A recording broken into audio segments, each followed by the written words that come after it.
બધી જ જગ્યાએ એસટી બસ ઉપર નામ લખેલા હોય છે. શા માટે અને શેના માટે લખેલા હોય છે તમને ખબર છે? તો જીએસઆરટીસી ના 16 ડિવિઝન આવેલા છે, એટલે કે 16 વિભાગો આવેલા છે. 16 વિભાગોના અલગ અલગ નામ લખેલા હોય છે. તો ચાલો જાણીએ કે કઈ બસ ઉપર કયા કયા નામો જે છે તે લખવામાં આવે છે. તો અમદાવાદ વિભાગની બસ ઉપર આશ્રમ, ત્યારે અમરેલી વિભાગની બસ ઉપર ગીર લખવામાં આવેલું હોય છે.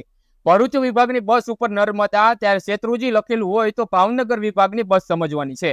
કચ્છ ભુજની યાદ અપાવે છે, ત્યારે ગોધરા વિભાગની બસ ઉપર પાવાગઢ લખેલું હોય છે. હિંમતનગરની બસ ઉપર સાબર, ત્યારે જામનગરની બસ ઉપર દ્વારકા લખેલું હોય છે.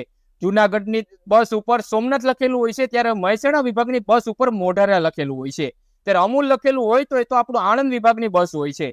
બનાસ પાલનપુર વિભાગની યાદ અપાવે છે, ત્યારે સૌરાષ્ટ્ર આપણા રાજકોટની યાદ અપાવે છે. સૂર્યનગરી એટલે કે સુરતની યાદ અપાવે છે, ત્યારે વિશ્વામિત્રી એટલે કે વડોદરા વિભાગની બસ યાદ અપાવે છે. દમણગંગા એટલે કે વલસાડ વિભાગની એ બસ યાદ અપાવે છે. આ નાની અમથી જાણકારી હતી અર્બન ગુજરાતના પરિવાર તરફથી. સલામત સવારી એસટી અમારી, એટલે કે આપણી જીએસઆરટીસી.